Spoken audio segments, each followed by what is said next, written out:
What if I told you there was once a black community so wealthy and successful that its residents could have changed the future of black wealth in America? This community was colloquially called Black Wall Street. Why?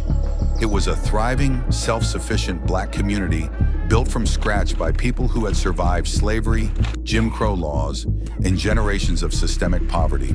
They built businesses with bare hands and stubborn hope. They bought land when laws said they shouldn't.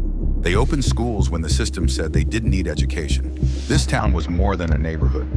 It was a dream in motion till something tragic happened.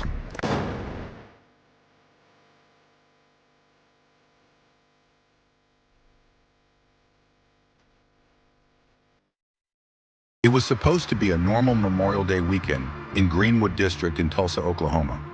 The year was 1921, and children laughed in the streets. The scent of fresh bread drifted from black-owned bakeries. Men in pressed suits greeted neighbors on their way to black-owned banks, tailors, and doctors' offices. Women filled beauty salons with chatter and warmth. A young black boy named Dick Rowland lived in this town. He was 19 years old and a shoe shiner at a Main Street shine parlor. On May 30th, 1921, Dick wanted to use the colored restroom on the top floor of a nearby building. His employer had arranged it for black employees. It was also America's Memorial Day, and he was probably thinking about that when he walked into the only elevator in the building. The elevator was operated by Sarah Page, a 21-year-old white woman, and was accessible to everyone. But the blacks must not touch the whites when they are in it. If little Dickie knew, he would have rather held his bladder than get into that elevator. No one knows exactly what happened between them inside the elevator, but what we do know is that a store clerk who worked in the clothing store on the first floor of that building believed he heard a woman scream and ran to check if everything was all right. The moment he found Sarah upset, he assumed the worst. He thought Sarah had been attacked by the little black boy, so he quickly called the police. When the police arrived, he told them he saw a black man running out of the elevator after Sarah shouted, and that was the matchstick that lit the fire.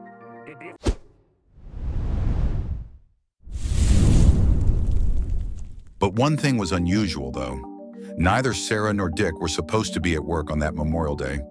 It was a holiday when most businesses downtown were closed. However, some people believe Dick's employer stayed open to attract parade visitors, while Sarah may have been asked to work to help employees and their families reach the upper floors to watch the parade. Whichever case it may be, fate's twisted humor brought them both to that exact place at that exact time. The police first questioned Sarah to get her version of events, and although there is no record of what she said exactly, reports later suggested she told them Dick only grabbed her arm and nothing more happened. She refused to press charges, and the police concluded it was not serious enough to pursue further, or so they claimed. Dick, on the other hand, was very afraid. He barely knew Sarah, but he had probably seen her before since he often used that elevator, and people might assume there was something more going on between them.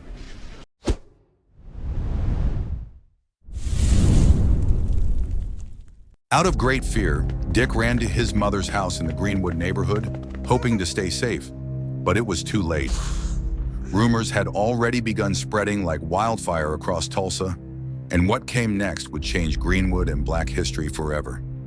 The police went ahead to launch a low-key investigation into the matter, and the next morning, Tuesday, 31st May 1921, they tracked down little Dick to his mother's house.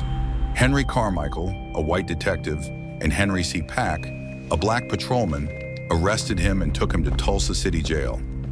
Later that day, Police Commissioner J.M. Adkison claimed he received an anonymous telephone call threatening Dick's life.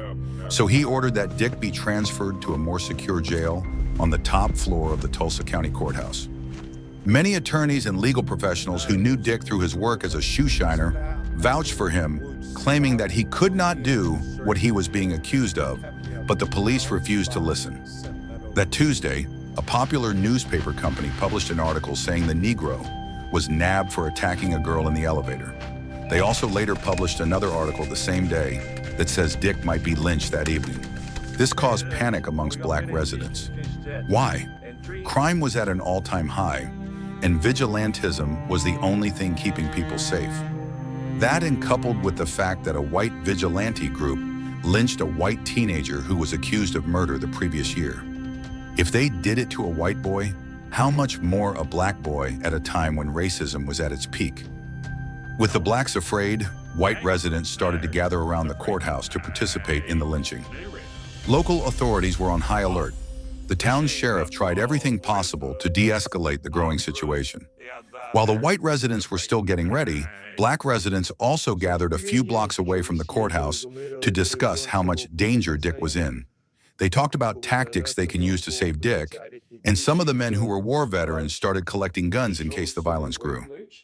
At around 9:30 p.m., 50 to 60 black men armed themselves and went to the jailhouse to protect Dick. They had said they came on the sheriff's request, but the sheriff later denied this claim. When the white residents saw that their black counterparts were armed, they went home and took their own guns. Within 30 minutes, the courthouse became filled with about 2,000 armed white and black men. Rumors started flying again about a Negro uprising. It wasn't long before a struggle ensued between a black and white man.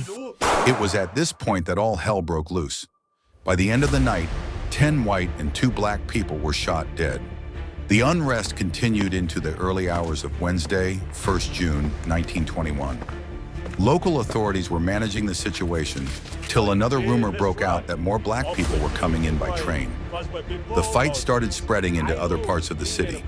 White rioters went from house to house of white business owners who employed black people to demand they send the black employees out for beating. When the white employers refused, out of love and respect for their black workers, the white mob would have their homes vandalized. The righteous deeds of these few white employers who stood up for the blacks, even in the face of retribution, were never celebrated. Most of the white residents looted homes and businesses, setting them on fire as they moved through the area. Black residents, though heavily outnumbered and outgunned, tried to defend themselves, but were largely overwhelmed. By 5 a.m., things grew worse, and the neighborhood was burning quickly. Some people said they saw small planes flying above, dropping things that made fires worse, and even shooting at people on the ground, but it was never confirmed. By noon, most of Greenwood had been destroyed. More than 35 blocks of buildings were burned down, and over 1,000 homes and businesses were lost. Later that morning, the Oklahoma National Guard arrived. They declared martial law, which means the military took control of the area.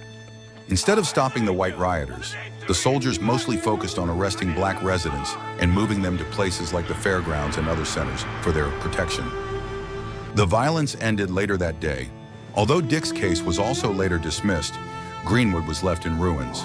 One boy's life was saved, but in exchange, the whole community was ruined, and what could have become black generational wealth crumbled. Today, when people walk through Tulsa and Oklahoma, there are still places where the soil hides bodies never accounted for. The air still holds the echoes of screams and gunfire. And for those who now know this history, the question lingers.